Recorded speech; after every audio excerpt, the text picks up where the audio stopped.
இறுதி வரை நம்பிக்கையின் பங்காளியாக இருப்பதே இலங்கை இந்திய இருதரப்பு உறவின் அடித்தளமாக அமையும் என்பதாக அவர் சுட்டிக்காட்டியிருப்பதை நாங்கள் காணலாம். பிரதானமான ஒரு விவகாரமாக அந்த விடயமும் வெளிப்பட்டிருப்பதையும் நாங்கள் காணலாம். கொழும்பு ஐடிசி ரத்னதீபா ஹோட்டலில் நேற்று வியாழக்கிழமை இடம்பெற்ற புதுமை தீவு மாநாட்டினுடைய அங்குரார்ப்பண நிகழ்வில் கலந்து கொண்டு உரையாற்றுகின்ற பொழுதே இந்திய உயர்ஸ்தானிகர் சந்தோஷ் ஜா இதனை குறிப்பிட்டிருக்கிறார். ஒரு நாட்டினுடைய பொருளாதாரத்தில் சுற்றுலா என்பது முக்கியமானது ஒரு வருமானத்துறையாக இருக்கும். இலங்கைக்கும் இந்த துறை மிகவும் பொருத்தமானதாக இருக்கிறது. மாற்றத்திற்கு தயாராக உள்ள இலங்கையினுடைய 3 விடயங்களை இங்கு குறிப்பிட விரும்புகிறேன். இதில் முதலாவது, இலங்கை ஒரு பெரிய மாற்றத்தின் விளிம்பில் இருக்கிறது.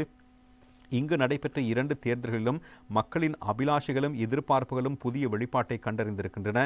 குறிப்பாக கோவிட் தொற்று மற்றும் இலங்கையில் ஏற்பட்டிருக்கின்ற பொருளாதார நெருக்கடி பல தலைமுறைகளாக நிகழ வேண்டும் என்று இலங்கையர்கள் ஏங்கிய மாற்றத்தினுடைய அவசியத்தை அடிக்கோடிட்டு காட்டியிருக்கின்றன.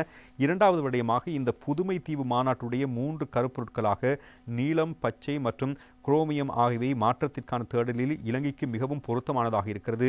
மிகப்பெரிய ஆற்றலை கொண்ட நீரால் சூழப்பட்ட ஒரு தீவுக்கு நீலம் ஒரு தெளிவான தேர்வாகும். ஒரு தீவு நாடாக இலங்கை குறிப்பாக காலநிலை மாற்றத்தால் பாதிக்கப்படக்கூடியதாக இருப்பதால் பச்சை நிறமும் பொருத்தமானது. எனவே பெரிய ஆசிய பிராந்தியத்திற்கான எரிசக்தி மற்றும் உட்பட பசுமை ஆற்றலுக்கான வளர்த்தல் ஆசீர்வதிக்கப்பட்ட விடயம் என்பதை அவர் சுட்டிக்காட்டியிருக்கிறார். மூன்றாவதாக, வேறு எந்த நாட்டைப் போலவும் இலங்கை தனிமையில் இருக்க முடியாது.